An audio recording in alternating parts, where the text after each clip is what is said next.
Good morning students, welcome back. आज हम नया एक मेथड सीखेंगे जिसको हम बोलेंगे स्प्लिटिंग द मिडल टर्म। ये फैक्टराइजेशन के ही मेथड है और आई थिंक 8th स्टैंडर्ड में आपने की हुई है। बट हम उसको फिर से एक बार करेंगे ताकि आपको उसमें कोई भी डाउट ना रहे। इम्पोर्टेंट मेथड है और इसको हम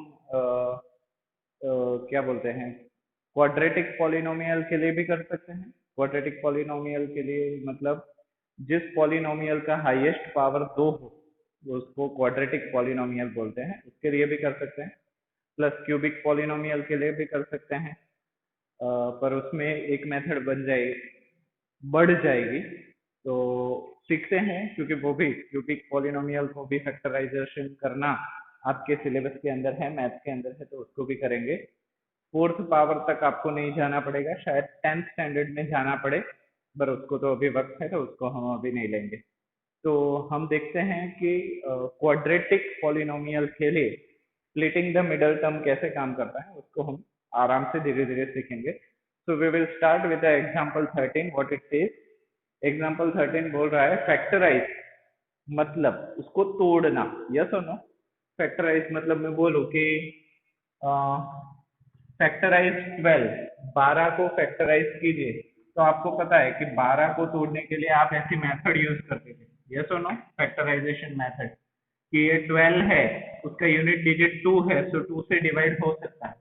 सो 2 6 जा 12, अगेन 6 है तो वो 2 से डिवाइड हो सकता है। 2 3 जा 6, 3 है तो वो 3 से डिवाइड हो सकता है, तो 3 1 जा 3। बाद में आप इस वैल्यू को नीचे से लेकर ऊपर तक लिखते थे, जिसको आप लिखते थे 12 is equal to 3 into 2 into 2। मुझे याद है तब तक आप इसको 3 इंटू 2 स्क्वायर लिखते थे, या तो 2 स्क्वायर इंटू 3 भी लिखते थे 8th स्टैंडर्ड में। मुझे लगता है आपको ये सब याद होगा। मैं ऐसा भरोसा करके चल रहा हूँ, मेरा भरोसा तोड़िएगा नहीं, क्योंकि 8th स्टैंडर्ड पढ़ाने जाऊंगा तो 9th स्टैंडर्ड कब पढ़ेंगे। इससे अच्छा है थोड़ी मेहनत आप कीजिए, थोड़ा सा रिवाइज कीजिए, घर पे बैठे हो 8th की बुक आपके पास है, उसको याद कर लीजिए ताकि आपको इस चैप्टर में स्मूथली जा सको। So here 6x square plus 7x 17x plus 5। So हमें पॉलिनोमियल दिया गया है with variable x that is equal to 6x square plus 17x plus 5। Yes और नो? ये आपको पॉलिनोमियल दिया गया है और इस पॉलिनोमियल में if you observe this polynomial carefully, x की हाईएस्ट पावर क्या है? 2 है, क्योंकि हाईएस्ट पावर इन तीनों टर्म्स में, टर्म 1 टर्म 2 टर्म 3, जिसको हम प्लस से अलग अलग कर सकते हैं, उसमें हाईएस्ट पावर 2 है। इसीलिए ये एडिशनल इंफॉर्मेशन है, ये लिखना कंपलसरी नहीं है।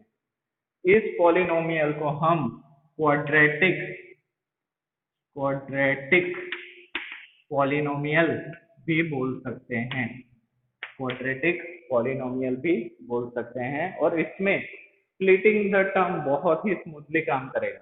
कैसे? अभी ये जो क्वाड्रेटिक पॉलिनोमियल है, उसको मान लीजिए कोई भी हो, कोई भी क्वाड्रेटिक पॉलिनोमियल हो, उसको हम ऐसे लिख सकते हैं a x square plus b x plus c. देखिए, ए की जगह पे 6 है, बी की जगह पे 17 है और सी की जगह पे 5 है। यस और नो? यस और नो? यस।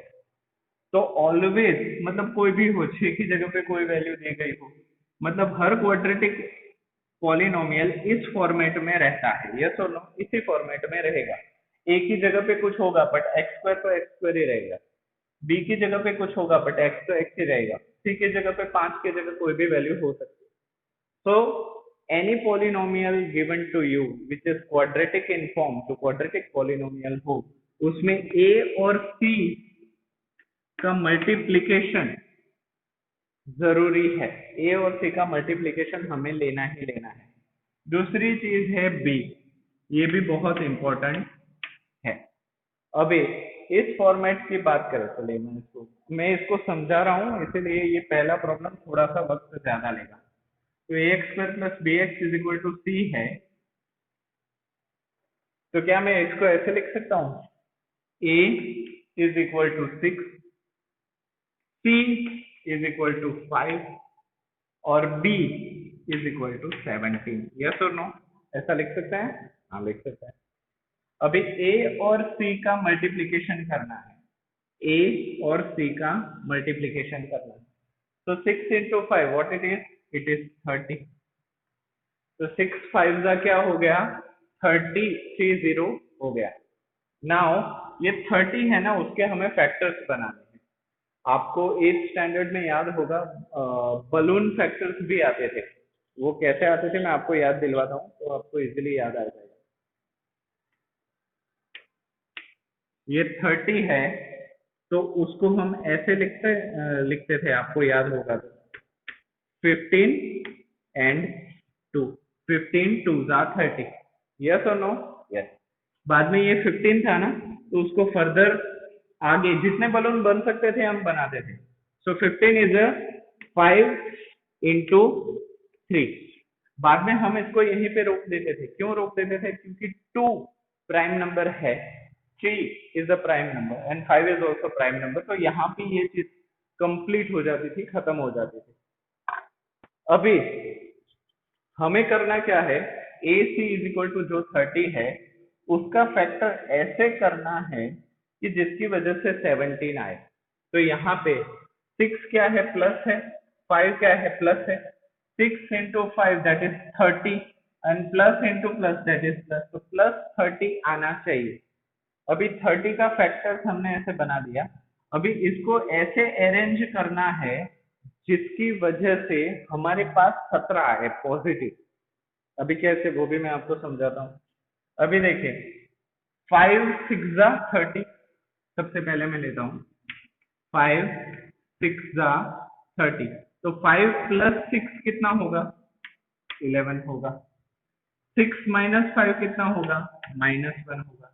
इन दोनों में से कोई भी वैल्यू 17 के साथ मैच हो रही है, नहीं हो रही, नहीं हो रही ना, तो ये फैक्टर इज नॉट एक्सेप्टेबल। तो मतलब 5 6 छोड़ दो, इसका आंसर नहीं आया। 5 6 30। अभी 15 2 इज 30, तो मैं क्या लिखता हूँ, 15 into 2 which is equal to 30 आ गया ना। तो इन दोनों का एडिशन करके देखो, 15 plus 2 इज 17। सब्सट्रैक्शन करो, 15 minus 2 इज 13।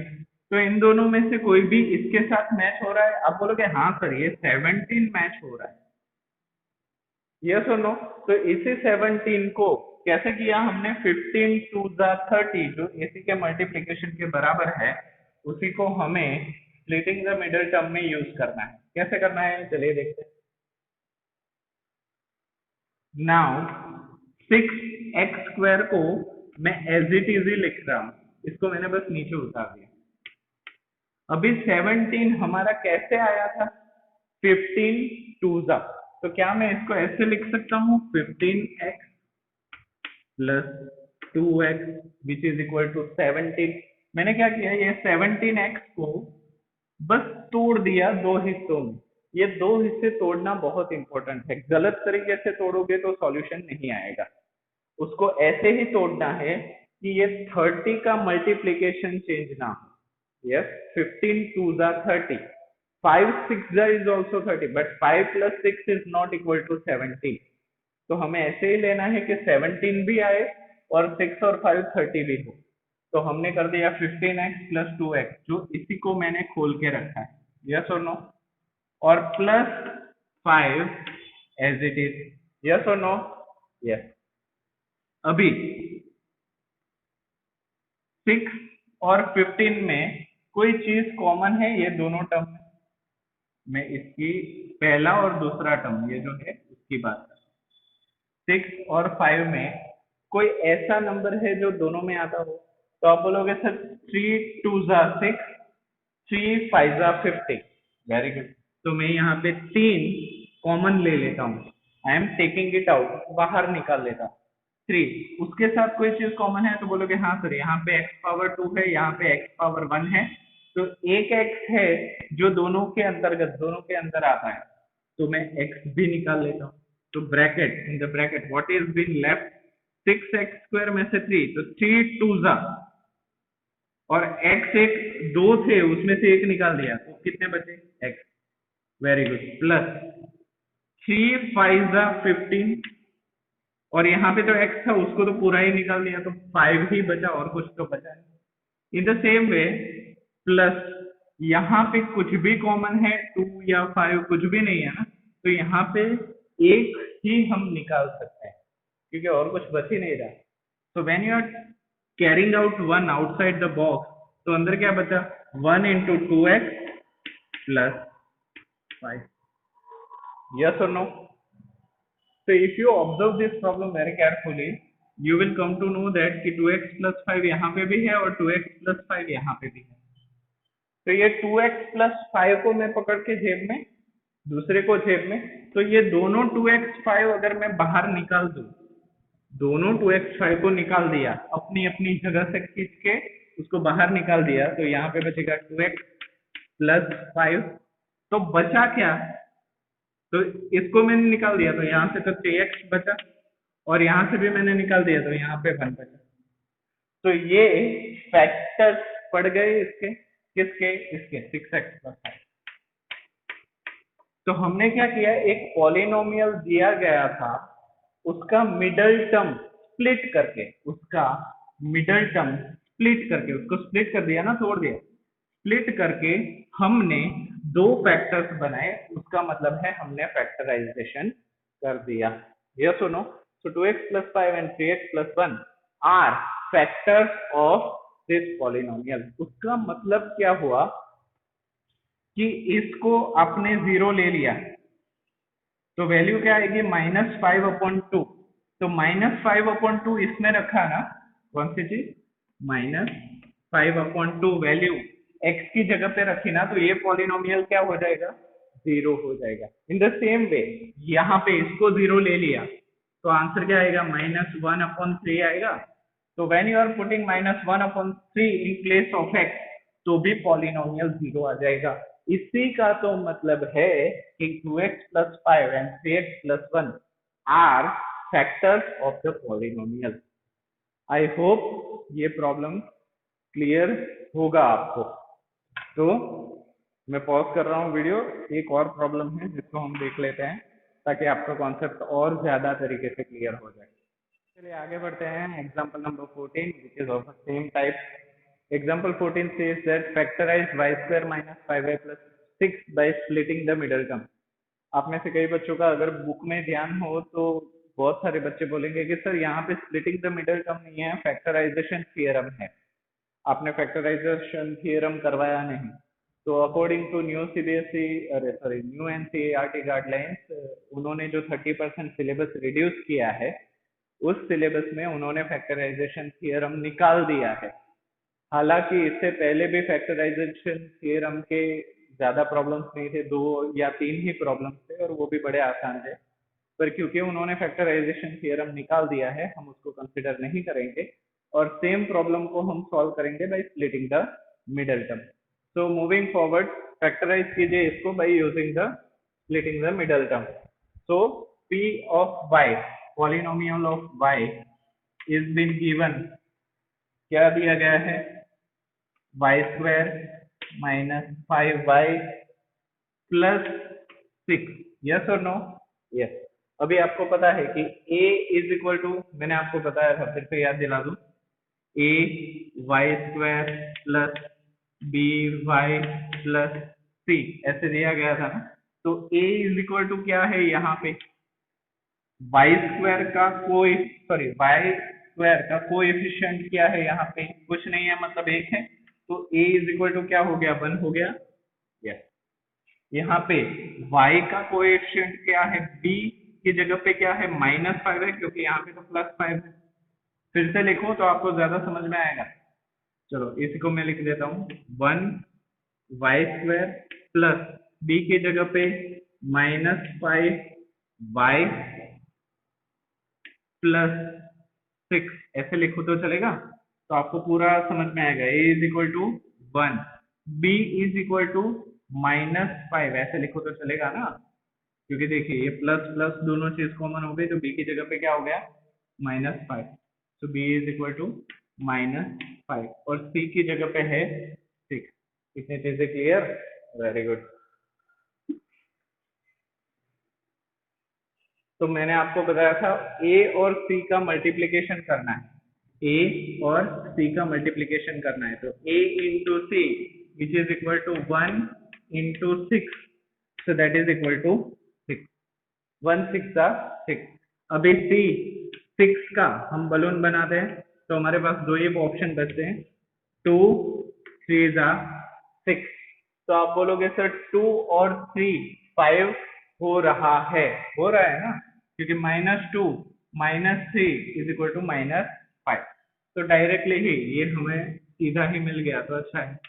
अभी 1 बार बार लिखने की जरूरत नहीं है, वाई स्क्वायर, क्योंकि कुछ ना होना मतलब 1 है, और कुछ साइन ना होना उसका मतलब पॉजिटिव साइन। सो -5y को मैं -2y -3y लिख सकता हूँ, क्योंकि -2y और -3y, -2 इंटू -3 भी 6 ही होगा, माइनस माइनस लगा दिया तो माइनस माइनस प्लस होके भी 6 ही रहेगा, तो -2 एंड -3 इज ऑल्सो 6, तो इसको हम ऐसे फैक्टराइज कर सकते हैं, +6 एज ए इज, जैसा है वैसा हमने लिख लिया।